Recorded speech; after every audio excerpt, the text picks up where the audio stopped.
বলেছো তোমরা স্কুলে মা? আর আমাদের বেলা একটু সুইগি হবে না? বাবু বলছিলাম একটা কথা ছিল, সেটা হচ্ছে যে কারোর ফ্যামিলি না, কারোর ওই পাসপোর্ট কিছুই নেই, এত ওই পাসপোর্ট ভিসা এসব তো লাগবে। স্যার পাসপোর্ট ভিসা আমরা দুটোই করে দেবো, ওটা নিয়ে ভাবেন না। আপনারা বরং একটু বসুন, আমি ফর্মটা নিয়ে আসছি।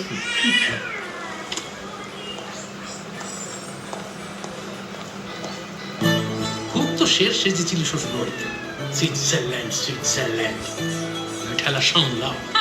পাগলামো শুরু করলে বলো তো তোমরা? পাগলামো সে তো হবে ওখানে গিয়ে পুরো রাজ আর সিমরান পুরো সিনেমা। এই চোখ পালাই মনে হয় শিবুদা এসছে।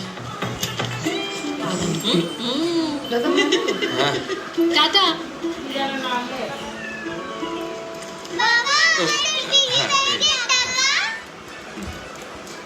কি ব্যাপার বলতো, ওরা করছিল? আরে কিছু না, সুইজারল্যান্ড